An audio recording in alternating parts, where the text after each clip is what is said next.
Hi everybody, so I'm going to take you through the chart of world history and how we can very easily figure out how much time there has been to world history and when the last week of years begins. So, Daniel's weeks of years are predicated upon Leviticus 25's weeks of years, otherwise called Sabbaths of the land. Leviticus 25 says, When ye shall come into the land shall keep a Sabbath unto the Lord. 6 years thou shalt work thy field, sow thy field, prune thy vineyard, gather in the fruit thereof, and the 7th year shall be a year of rest. Thou shalt number 7 Sabbaths of years, the space of 49 years, and in the 50th year hallow it and proclaim Jubilee. This is the precise reason why in Daniel's prophecy of his 70 weeks, he says, Know therefore and understand that from the going forth of the commandment to restore and to build Jerusalem and to the Messiah the Prince shall be 7 weeks. Because there is a legal command to number 7 Sabbaths of years from Leviticus 25:8. Daniel is telling you that his weeks of years are Leviticus 25 weeks of years. So he calls out 7 weeks to identify the link to Leviticus 25 and to keep the legal command that is given in Leviticus 25:8. Thou shalt number 7 Sabbaths of years. Daniel, from point A to point B, 7 weeks, 7 Sabbaths of years, and 62 weeks. The street shall be built again, and the wall even in troublous times. And after 62 weeks shall Messiah be cut off, but not for himself. People of the prince that shall come shall destroy the city and the sanctuary. The end thereof shall be with flood, and unto the end of the war desolations are determined. And he shall confirm the covenant with many for 1 week, etc. So we have a prophecy of 77s, 70 weeks of years, which go back to Leviticus 25. The important thing about this is Leviticus 25's weeks of years have a one-time benchmark event starting point, when ye shall come into your land.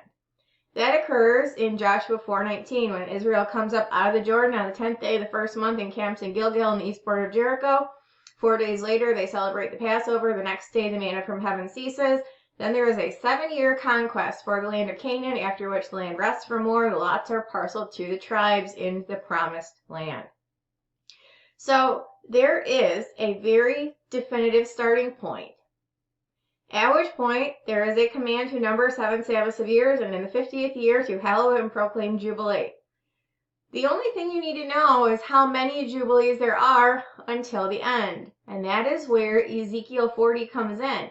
Because the strength behind covenant confirmation, the linchpin, the cornerstone to the beginning of that 70th week, the outstanding week of years, is the measurement for Ezekiel's temple, which is pinpointed precisely to the 10th day of the first month, as it would be because it's the beginning of a week of years, in a Jubilee year.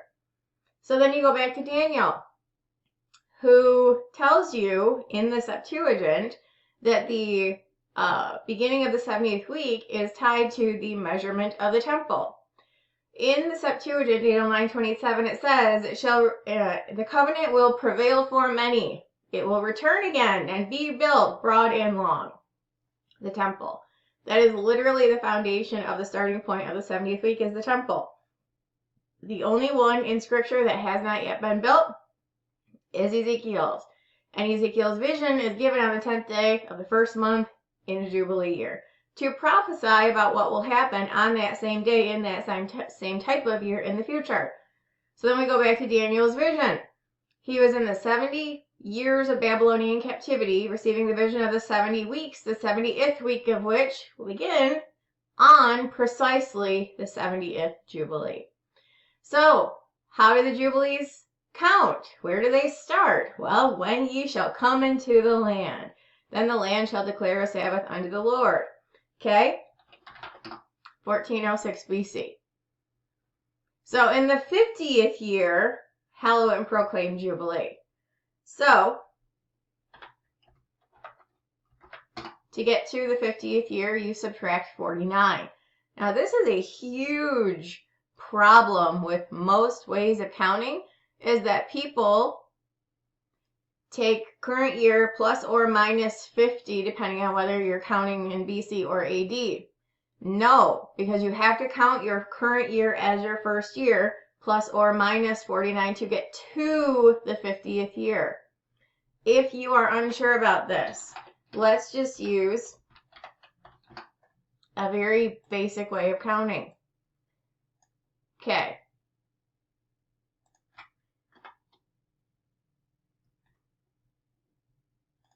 I'm going to do this right in front of your eyes so that you know how we get to the 50th year.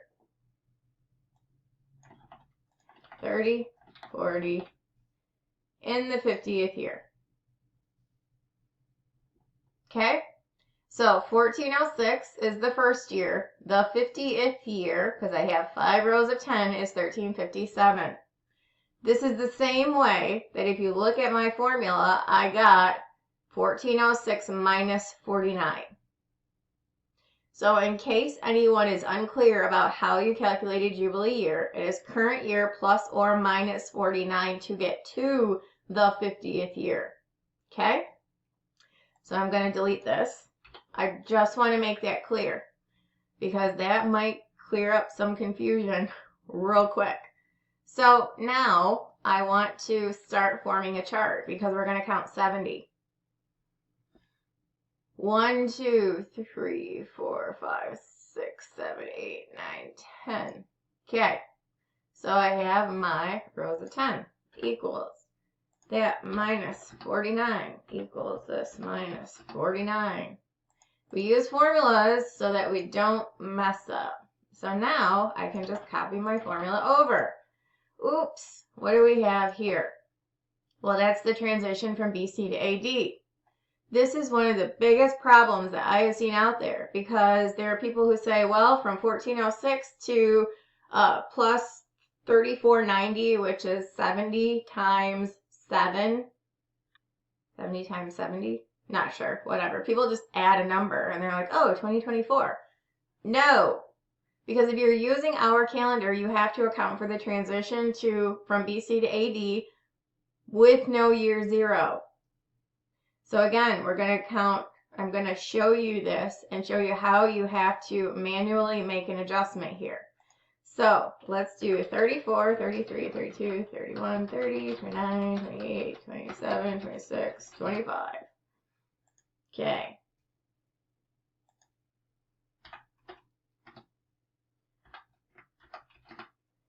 Very simple, must be precise. Actually, sorry. Nope, that's right. Okay, see right here where this changes? So you have 10, 20, 30, 40, 50, right? So there's 34 BC to 15 AD. Right here, 0 is a year that does not exist. It goes from 1 BC to 1 AD. So if you simply use this method of counting without accounting for no year zero, you are going to end up at the wrong spot. So this is where we make our manual adjustment. 1 to 1, and then we start counting up.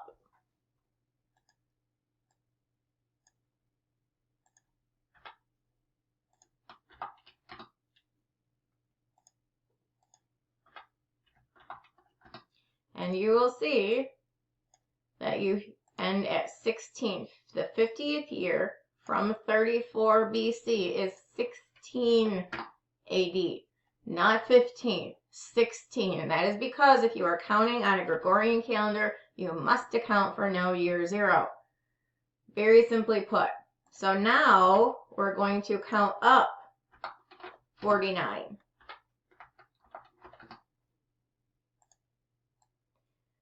Okay, so now we are at 10, 20, 30, 40, 50, 60, 70,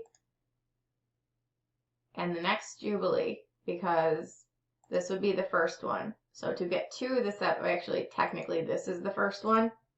This is the starting point when they come into the land. The first Jubilee is here.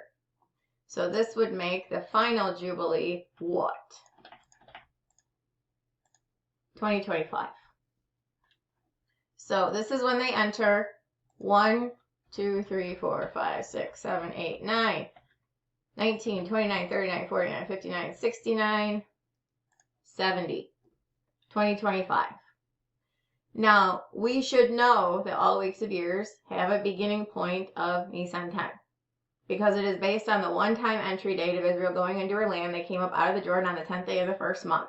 So all weeks of years and all Jubilee years, therefore, because they are built upon the Sabbath cycles of weeks of years, and it is simply the 50th year in the same cycle.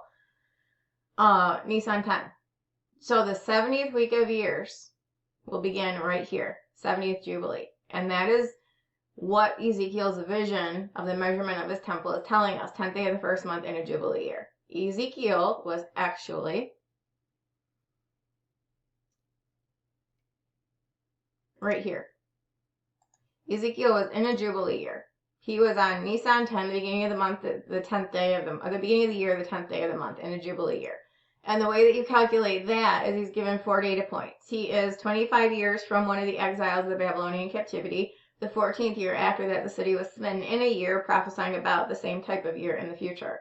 So in Ezekiel's vision, this year and this year are both present. And this is the year where his temple gets built. Nisan 10, 2025 is when Ezekiel's temple gets measured for. Now, and this is 622 BC, is another Jubilee year. That's Josiah's Great Passover. All of this is talked about in my book called The Jubilee in Ezekiel's Temple, and also Daniel's 70 weeks. Now, where this becomes interesting is, this is the starting point when Israel comes into her land, but you can calculate that back to creation. And all you need to do for that is keep going back. Because we should know, plus 49, that there are, one day is with the Lord as 1,000 years, 1,000 years is as one day. The Lord is not slack concerning his promise, as some men count slackness, but is long-suffering to usward, not willing that any should perish, but that all should come to repentance. This is the beginning. From creation to kingdom, plus 7.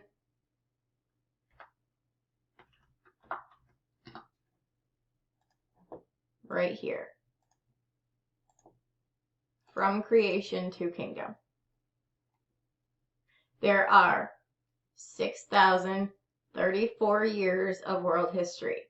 That is 123 Jubilees, because this is not the first Jubilee, this is the first. So you have 1, 2, and then 120, 123, which is 49 times 123 equals,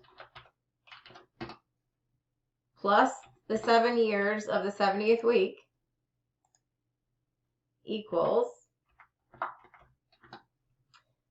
one day is with the Lord as 1,000 years. It does not mean there will be a precise 6,000 years of world history. In the pattern of the Sabbath, which the land Sabbath, the weeks of years fall, the same Sabbath applies to the overview of world history. It begins in the garden with God's creative week.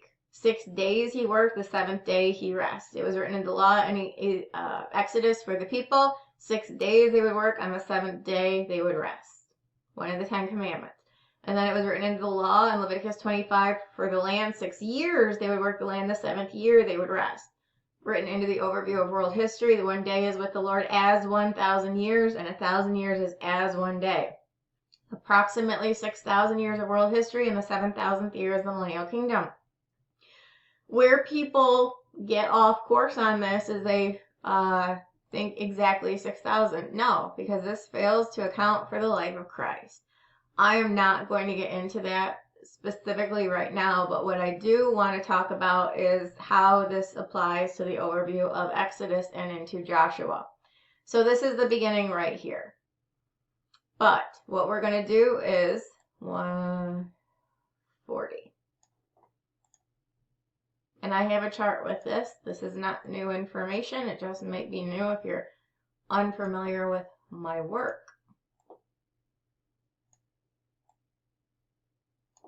Sorry,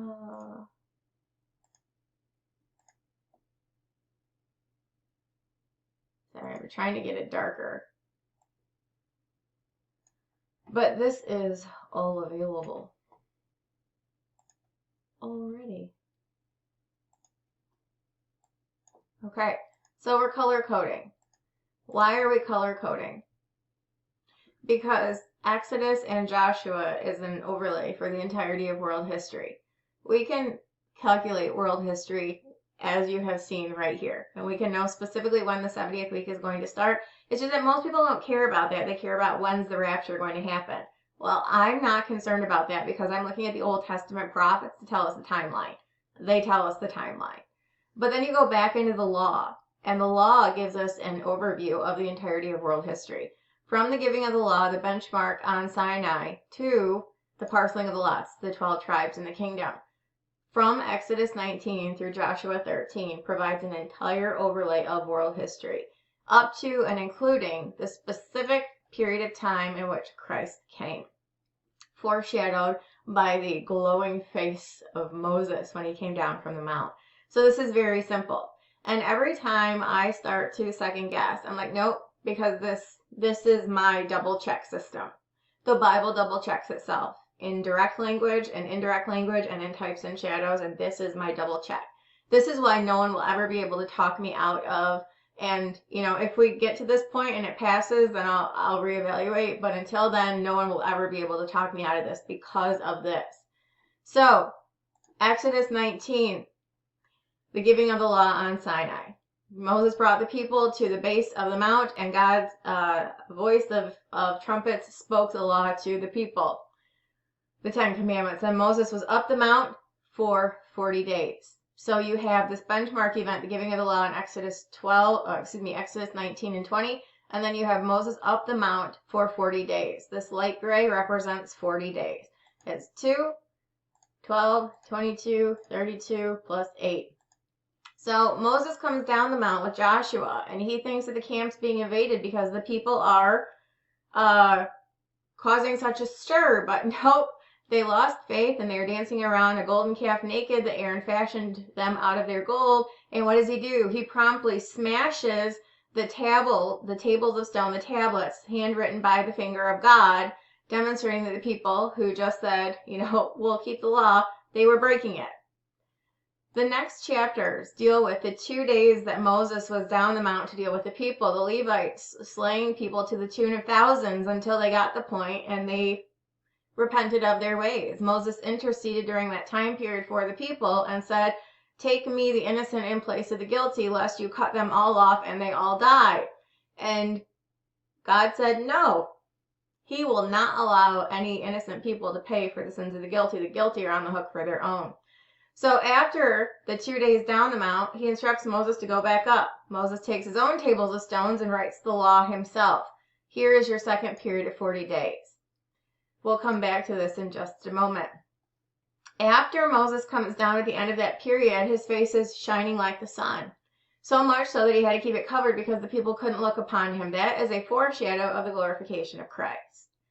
In the next chapters, it details the construction of the tabernacle and the willful offering that the people gave, and the construction of the tabernacle in the wilderness. And the third period of 40 relates to how long they were in the wilderness, 40 years. Before they enter their promised land on the 10th day of the first month, they encamped in Gilgal and the east border of Jericho. They keep the Passover 4 days later. Manna from heaven ceases.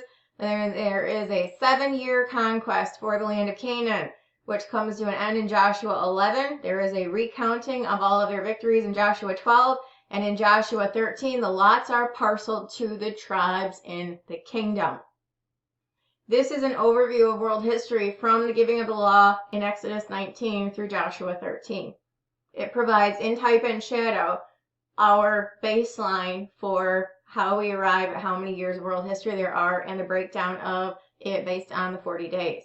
The 2 days down the mount. Now this, when you bring back the actual years, the time period in history, the end of this second period of 40 days, when you look at the actual year of world history that began that period of Jubilee, This is from 16 AD through 65 AD, includes the ministry of Christ, during which he died and rose in glory, which Moses' shining face foreshadowed was the point where Jesus would rise in glory, the glorified Christ. In actual world history, after this point, because now we're looking at 1406 BC, we're looking at the actual years as they apply to world history. So this is when they enter the promised land. Again, this is the date of Ezekiel's vision, 573 BC, Nisan 10, and this is Josiah's Great Passover. Both of those happen in Jubilee years. Because we can plot them on the Jubilee timeline, we know that we have an accurate Jubilee timeline count to go by. When we get here, this is the things pertaining to Moses and his face shining like the sun pertain to the actual period of time in world history where Christ had his ministry and rose in glory. The glorification of Christ was previewed by the face shining of Moses after he had been in the presence of the Lord. And in this period of world history, post-Christ, this relates to the 40 Jubilees, the 40 Jubilees where Christ is building the spiritual temple. There is a dispensational aspect to the temple. This is the 70 AD was when the first physical temple was destroyed. This is when the second physical temple was destroyed. Sorry, here it's temple. 70 AD. Third physical temple is going to get rebuilt right there. So this is the spiritual temple, the 40 years that pertains to the spiritual temple, 40 Jubilee periods that pertain to Christ building the spiritual temple. This is where Christ removes the spiritual temple and the world rebuilds the physical temple, which marks the beginning of the period of judgment for 7 years. There is a conquest for the land for 7 years, after which the land rests from war because Christ comes back, puts an end to it, puts a cap on the final period of weeks of years outstanding to bring in everlasting righteousness, seal the vision and prophecy, and to anoint the most holy. After which, according to Ezekiel 48, the lots are once again parceled to the tribes in the kingdom. So as you can see, it is very easy to figure out how much time there has been, how much time there will be, and the precise dates that we have in the future to look forward to things that we're not going to be here for. I appreciate that people have differing opinions and differing viewpoints about what information the Bible gives. And if you do not believe that any of this is findable, then you are simply studying it in a different way than I am. Because I am very certain that all of this is very available and very there. Clearly it is because I'm showing you. Have any questions, let me know. I am going to go for a walk now. Have a good night.